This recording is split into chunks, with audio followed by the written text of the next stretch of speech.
dia. É uma alegria muito grande poder estar fazendo mais um vídeo para a gente estudar um pouquinho e meditar um pouquinho sobre a Palavra de Deus. É uma satisfação sem igual poder meditar um pouquinho sobre aquilo que Deus tem para a gente. Se você quiser me acompanhar na leitura, eu vou ler o livro de Mateus, o Evangelho de Mateus, no capítulo 25, do versículo 41 até o versículo 46, onde Deus nos fala assim: Então ele dirá aos que estiverem à sua esquerda: Malditos, apartem-se de mim para o fogo eterno, preparado para o diabo e seus anjos.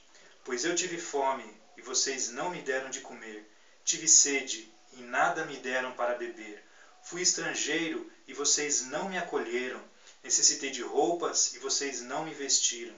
Estive enfermo e preso, e vocês não me visitaram. Eles também responderão: Senhor, quando te vimos com fome, ou com sede, ou estrangeiro, ou necessitado, de roupas, ou enfermo, ou preso, e não te ajudamos? E ele responderá: Digo-lhes a verdade. O que vocês deixaram de fazer a alguns destes mais pequeninos, também a mim deixaram de fazê-lo. E estes irão para o castigo eterno, mas os justos para a vida eterna. Como é difícil nós compreendermos esse plano tão maravilhoso de Deus para a nossa salvação. O que é a salvação? Nós precisamos ser salvos do quê? Quem será salvo? Quem será condenado? O que significa ser condenado? O que quer dizer ir para o inferno? Aqueles que fazem parte de uma igreja estão acostumados com essas palavras. Mas como falar desse tipo de situação, como falar de inferno, de pecado, para quem não é de uma igreja? E aqueles que fazem parte de uma igreja têm certeza da sua salvação? Têm certeza de quem será salvo ou de quem será condenado? Por que o homem precisa ser salvo? Deus é maravilhoso e muitas vezes nós deixamos de perceber o quanto Deus faz por nós.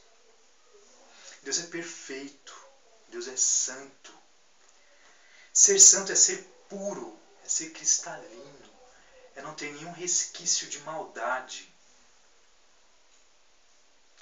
Bastou ao homem que estava representado em Adão. Adão era o representante de toda a raça humana. E bastou um único pecado, uma única decisão errada, um deslize só, um ato de desobediência, para que toda a humanidade fosse impossibilitada de estar na presença de Deus. Por quê? Por causa da pureza de Deus, por causa da santidade de Deus, por causa da perfeição de Deus. Nada que é imperfeito pode entrar na presença de Deus. E de lá para cá, desde Adão e Eva, quantas afrontas a Deus não foram cometidas? Porque o pecado nada mais é do que uma ofensa à santidade de Deus.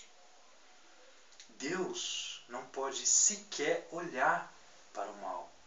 Isso a gente aprende, por exemplo, lá em Habacuque, no livro de Habacuque, no Antigo Testamento, no capítulo 1, versículo 13.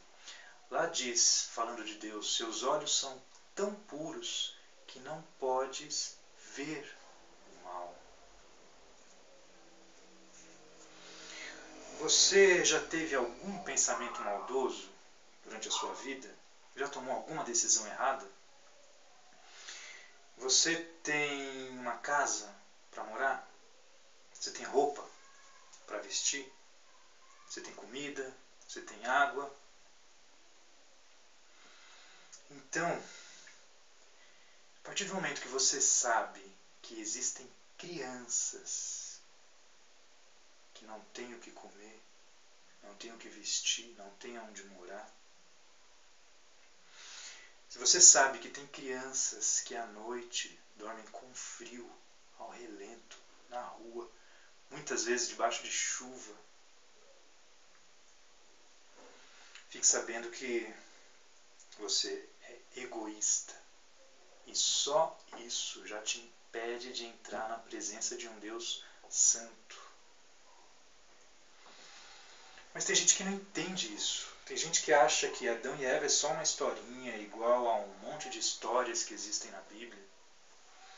Mas a Bíblia é a palavra de Deus. E também tem aqueles que dizem, e o que é que eu tenho a ver com o pecado que Adão cometeu lá atrás? Foi ele quem cometeu, eu não estava nem lá, eu nem tinha nascido. Mas não é isso o que a Bíblia nos ensina. O que a Bíblia nos ensina está, por exemplo, lá no livro de Romanos, no capítulo 5. O versículo 12 do livro de Romanos diz assim, no capítulo 5. Portanto, da mesma forma como o pecado entrou no mundo por um homem, e pelo pecado a morte, assim também a morte veio a todos os homens, porque todos pecaram. Todos os homens, toda a humanidade pecou em Adão. O versículo 18 nos diz assim: consequentemente, assim como uma só transgressão resultou na condenação de todos os homens, assim também um só ato de justiça resultou na justificação que traz vida a todos os homens.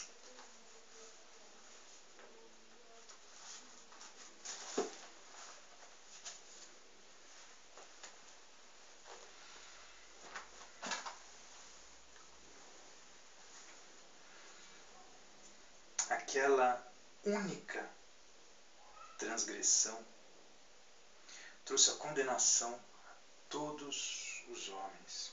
Da mesma forma, um só ato de justiça traz justificação e vida a todos os homens. Agora, isso não quer dizer que se o pecado de Adão trouxe morte a todos, isso não quer dizer que o sacrifício de Jesus também trará salvação a todos. Este sacrifício feito por Cristo, ele oferece a oportunidade para que todos sejam salvos. Mas é preciso receber este presente para que nós sejamos salvos. Olha o que diz o versículo 17 aqui dessa passagem. Se pela transgressão de um só a morte reinou por meio dele, muito mais aqueles que recebem de Deus a imensa provisão da graça e a dádiva da justiça reinarão em vida por meio de um único homem, Jesus Cristo. Veja que o texto ele diz, mas aqueles que recebem de Deus. É preciso receber essa graça que é oferecida a todos os homens. Tem muita gente que diz que a Bíblia não tem lógica, que não faz sentido.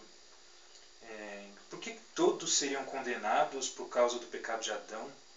O que é que nós hoje em dia teríamos a ver com o que Adão fez ou deixou de fazer há tanto tempo atrás? Acontece que a lógica de Deus e a lógica da Bíblia é algo espetacular, é maravilhoso. Se você acha que não tem nada a ver com aquele pecado de Adão, e que não é justo que você seja condenado por isso, que você não fez nada para ser condenado, saiba que o que você não pode fazer é qualquer coisa que seja para que você mereça ser salvo. Você peca todos os dias. Todos os dias você faz alguma coisa errada. Todos os dias você comete algum erro. Você é incapaz de obedecer a Deus e se tornar perfeito para entrar na presença dele. Porque só pode entrar na presença de Deus aquilo que for perfeito.